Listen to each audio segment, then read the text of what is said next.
Buenas tardes a todos ustedes. Querido rector Giro,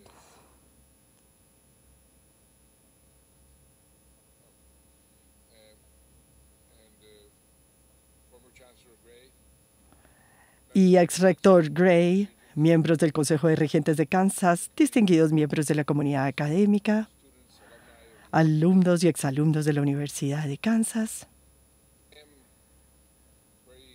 queridos amigos, me siento muy honrado y muy emocionado por estar acá ante todos ustedes recibiendo este doctorado honoris causa de mi querida alma mater, donde me gradué hace ya 44 años.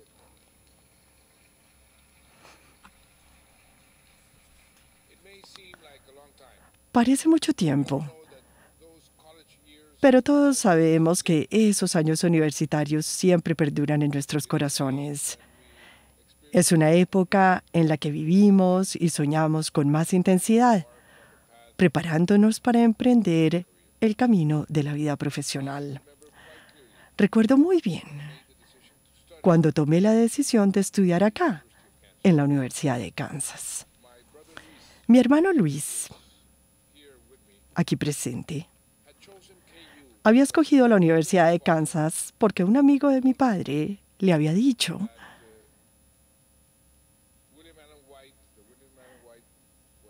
que la William Allen White era una de las mejores escuelas de periodismo y que en Kansas, que nos decían estaba en el medio de la nada, era los verdaderos Estados Unidos, the real America. Y mi hermano Luis confirmó esto personalmente. Y cuando yo estaba pensando dónde estudiar, me escribió, diciéndome que esta era una gran universidad y que me encantaría. Y así fue. Desde entonces, soy un orgulloso fanático de los Jayhawks y siempre lo seré hasta el final de mis días.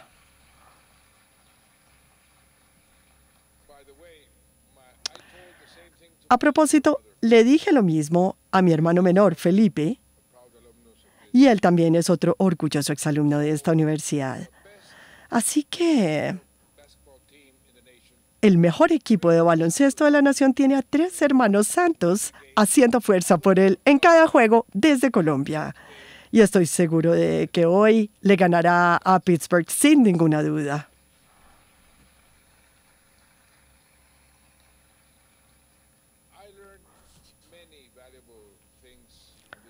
Muchas cosas valiosas aprendí en este campus, no solo en el aspecto académico, sino también en lo que toca al corazón y al alma, y en mi comprensión del mundo. Comencé mi primer año viviendo en McCollum Hall. Me uní a una gran fraternidad, la Delta Upsilon, donde, entre muchas otras cosas, que fue una magnífica experiencia, aprendí a jugar póker de verdad. Todavía lo juego de vez en cuando, como lo hacían Truman y Roosevelt en la Casa Blanca, porque es un juego. Parece que ambos lo decían y yo estoy de acuerdo, que nos recuerda de algunos elementos necesarios para tener éxito en la vida real. Es necesario conocer las reglas del juego, hay que saber administrar bien los riesgos, hay que saber no solamente cañar cuando sea necesario, sino también medir la resiliencia de nuestros adversarios y, por supuesto, hay que confiar en la ayuda divina con un poquito de suerte. Esta universidad me enseñó a valorar la diversidad que enriquece las relaciones humanas. Me enseñó a entender que todos podemos convivir en armonía en una universidad, en una ciudad, en una nación o en cualquier parte del mundo. Así pensemos de forma diferente. Y aprendí algo todavía más importante, que por encima de las diferencias, todos podemos trabajar juntos por las causas que realmente valen la pena en la vida: la paz, la libertad, la justicia y la protección de los derechos fundamentales. También aprendí a entender, a respetar y a admirar a esta gran nación, los Estados Unidos de América. Y me enorgullece decir que Colombia, mi país, es su mejor amigo y su mayor aliado al sur del Río Grande.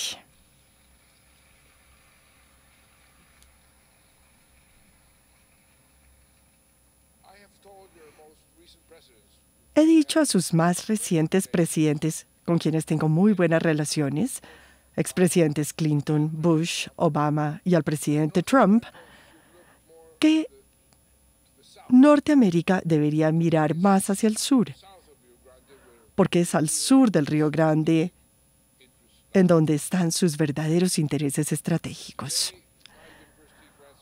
Hoy, mi universidad me concede este grado honorífico por mis esfuerzos por traer la paz a mi país y, de alguna manera, al mundo. Nadie se hubiera imaginado hace 44 años que yo regresaría a Lawrence para hablar de mi papel en la terminación de una guerra de más de 50 años. Y si alguien me hubiera dicho que en el año 2016, una fecha tan en el futuro, si alguien me hubiera dicho que estaría recibiendo el Premio Nobel de la Paz al mismo tiempo que Bob Dylan recibía el Premio Nobel de Literatura, le hubiera dicho que estaba completamente loco.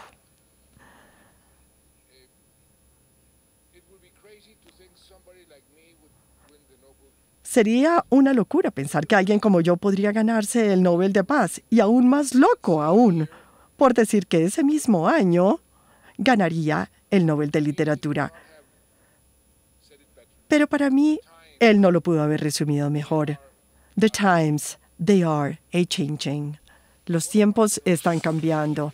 Uno de los cantantes favoritos de mi generación, a quien escuchábamos una y otra vez en las fiestas o mientras estudiábamos, junto con otros grandes cantantes de la época, como Cat Stevens, James Taylor, Crosby, Still, Nash & Young, Peter, Paul and Mary, Simon and Garfunkel, The Who, Blood, Sweat and Tears, y muchos, muchos más, a varios de los cuales pude ver personalmente cuando vinieron a dar conciertos acá en nuestro campus. Muchos de ellos vinieron acá a la universidad y nos recordaba una verdad esencial que resuena a través de todos los tiempos, que la vida, para bien o para mal, está en permanente movimiento.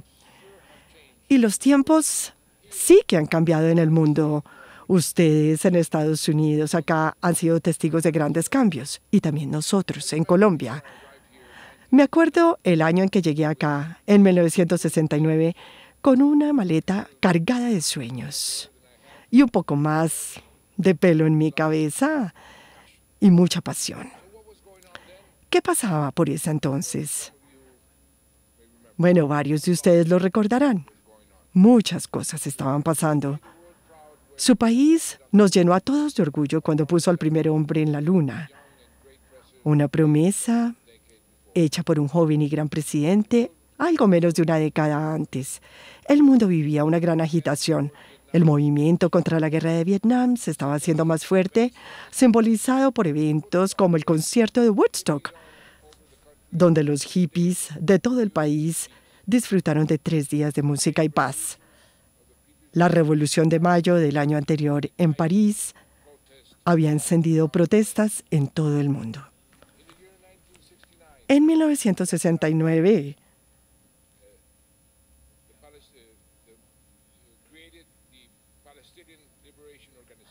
nació la Organización de Liberación Palestina, liderada por Yasser Arafat, lo que produjo un gran impacto en el Medio Oriente. Llegaron al poder líderes influyentes y controversiales, como el presidente Nixon acá en Estados Unidos, el general Gaddafi en Libia, Golda Meir en Israel Willy Brandt en Alemania Occidental. El dramaturgo irlandés Samuel Beckett ganó el Premio Nobel de Literatura. La Organización Internacional del Trabajo ganó el Premio Nobel de la Paz. Los Beatles dieron su último concierto en público sobre la azotea de un edificio. El Concorde superó la velocidad del sonido y Plaza Sésamo salió al aire por primera vez, transformando la forma en que generaciones de niños en todo el planeta aprenderían a contar y a cantar. The times they are a-changing. Ya no está Nixon, ni está Arafat, ni Gaddafi, ni Golda Meir, ni Brandt. Vietnam, ¿quién lo hubiera imaginado? Está ahora abierta para los negocios y será sede de la cumbre de la PEC la próxima semana. La Guerra Fría terminó con un simple crujido. Los hippies se fueron a Wall Street y el Concorde desapareció de los cielos.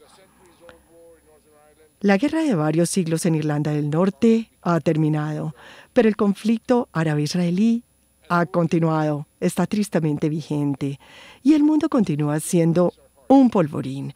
Siria nos rompe el corazón, Libia y Sudán del Sur pasan momentos muy difíciles. En Irak y Afganistán se han perdido cientos de miles de vidas y ahora el espectro de una devastación nuclear asoma sobre la península de Corea. Estas son algunas de las naciones y de los lugares que amenazan la paz del mundo. Y el terrorismo, impulsado por las ideologías y la profusión de armas destructivas, se ha extendido como un reguero de pólvora, golpeando a naciones de todos los continentes. Es en medio de este panorama hobbesiano, en donde todo cambia pero nada cambia, que el proceso de paz en Colombia surgió como un faro de esperanza. Para 1969, en mi país teníamos grupos guerrilleros de orientación comunista apoyados por Mao, por la Unión Soviética y por Cuba, que se habían alzado en armas contra el Estado unos pocos años atrás. Esta violencia insurgente fue creciendo con el tiempo, alimentada, entre otros factores, por el negocio del narcotráfico, que empezó en Colombia precisamente por esos años. Se dice que el primer gran cargamento de marihuana desde Colombia fue enviado en 1968 por excombatientes de la Guerra del Vietnam en una embarcación sueca. Y la guerra continuó por largos 54 años. A veces parecía como si sufriéramos una maldición.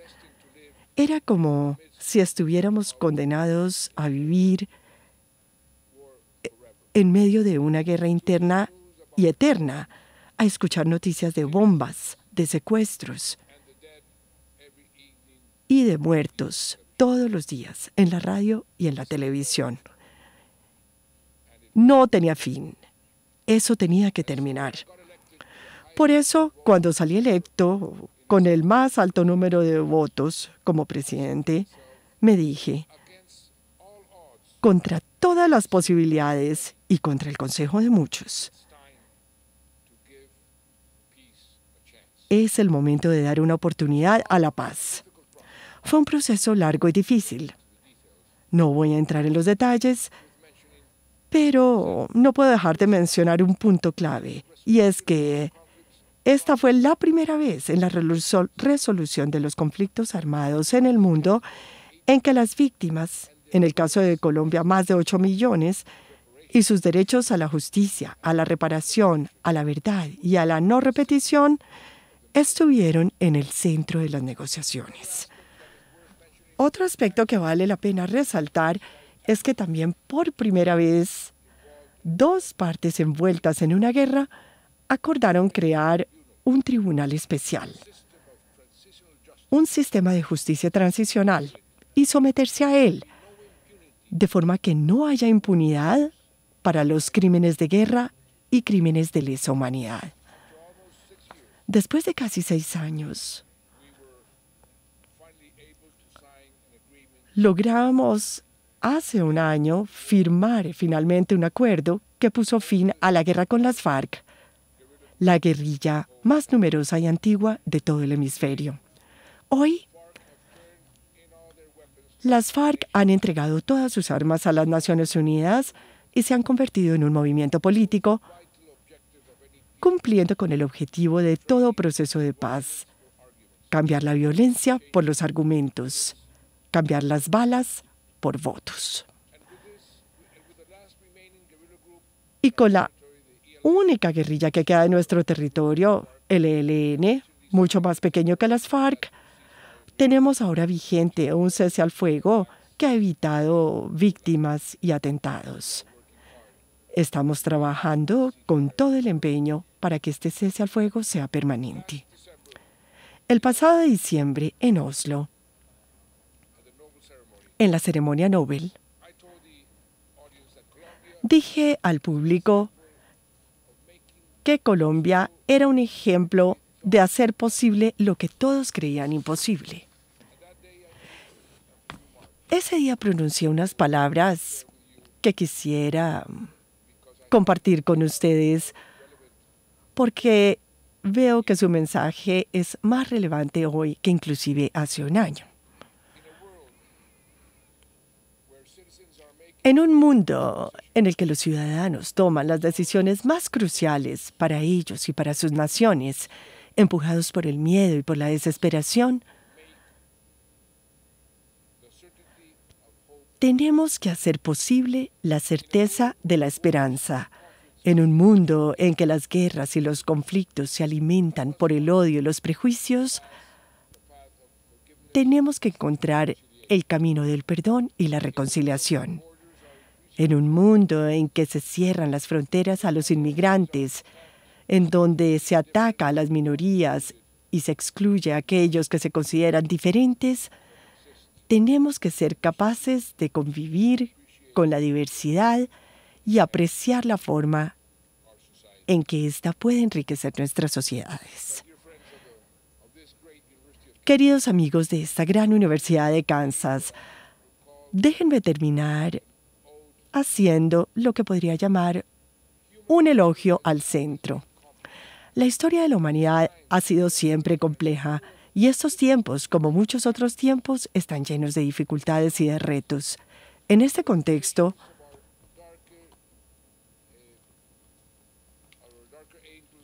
surgen las tentaciones de nuestros ángeles más oscuros: el extremismo, el radicalismo, el fanatismo, el nacionalismo, el racismo, el populismo y muchas otras tendencias que pretenden ofrecer fácil solución a nuestros problemas. Pero estas soluciones son el verdadero problema.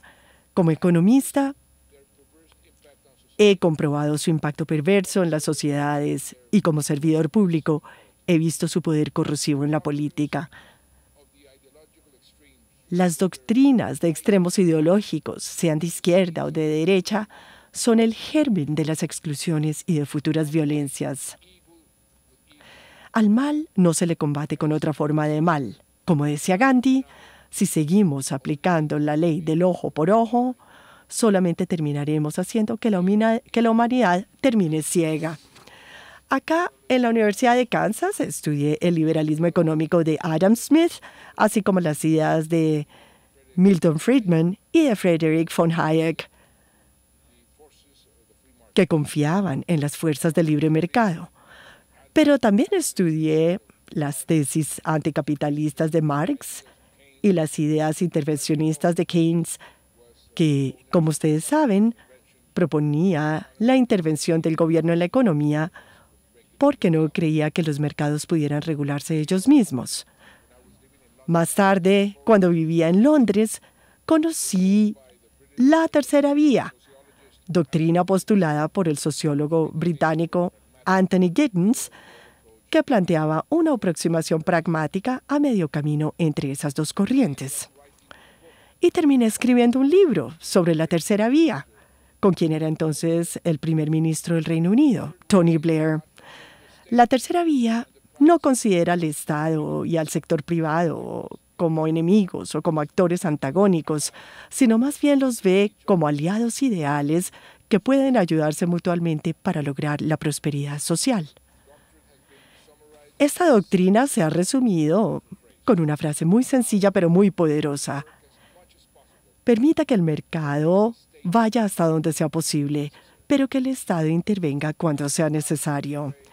Yo he aplicado la tercera vía en Colombia, así como otros mandatarios alrededor del mundo lo han hecho, y los resultados han sido muy positivos.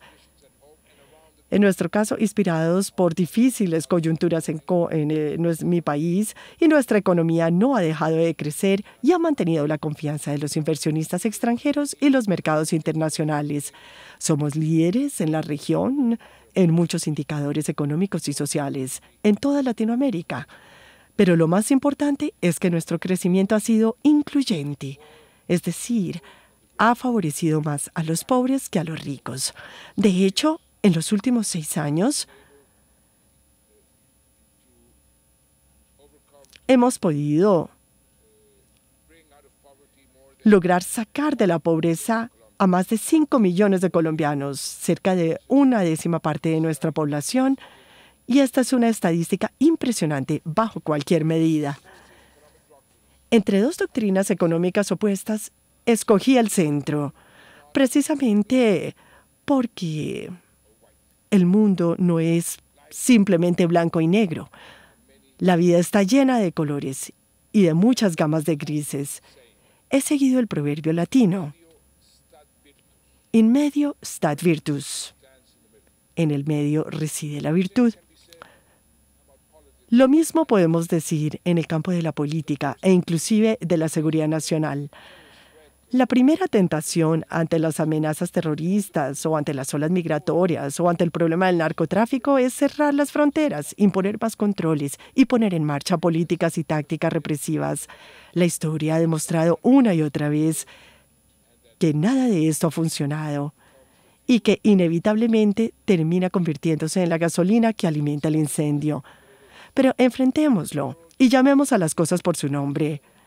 El mundo hoy en día está enfrentando una crisis de intolerancia, de fanatismo, de declaraciones altisonantes y hostiles, y más recientemente de falsas noticias, que se ha traducido en violencia y en un sentimiento de intranquilidad para toda la humanidad.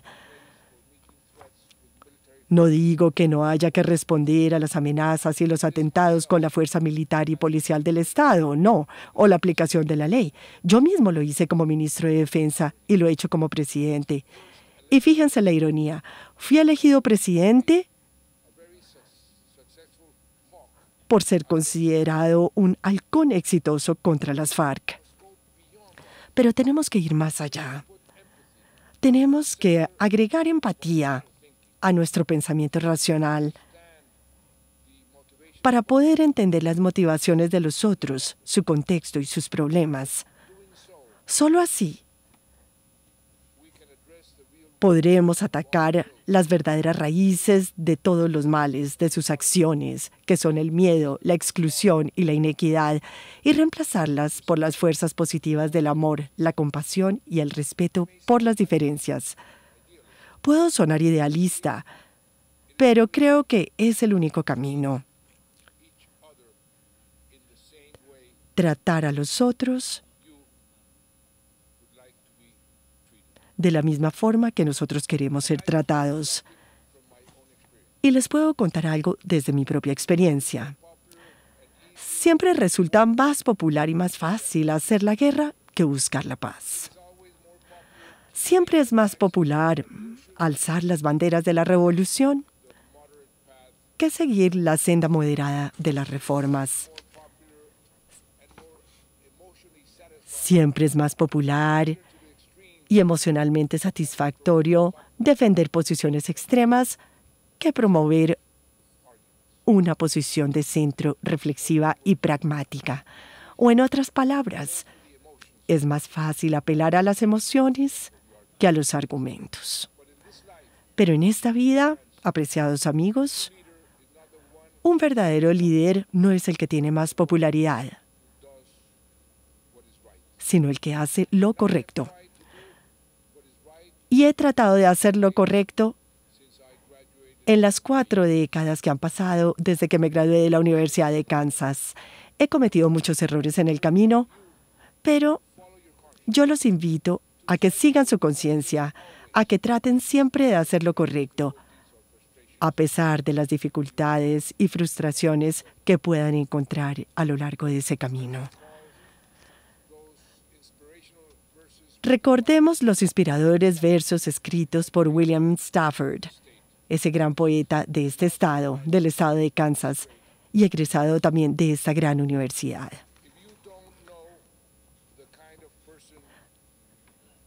Si no conoces la clase de persona que soy, y si yo no conozco la clase de persona que eres,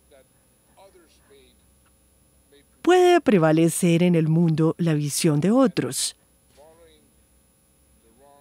Y así, siguiendo las huellas de un falso Dios, podemos perder nuestra estrella. No perdamos nuestra estrella. Sigamos siempre, siempre el camino de la verdad, del amor y de la libertad. Muchas gracias.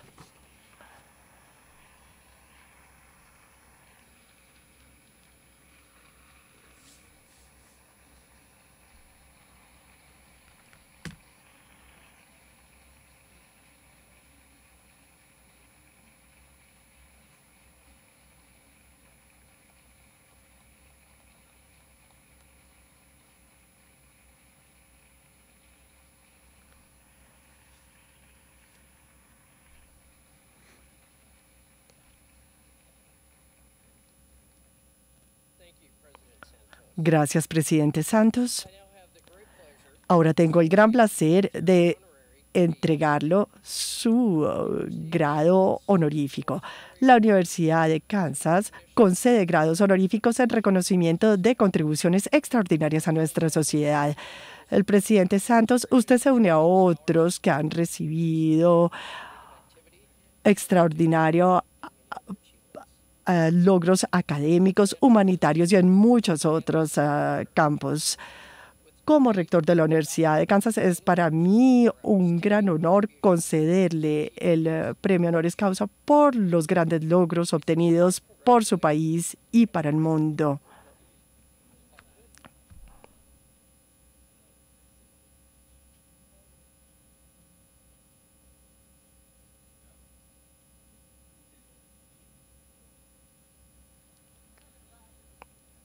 Segunda vez.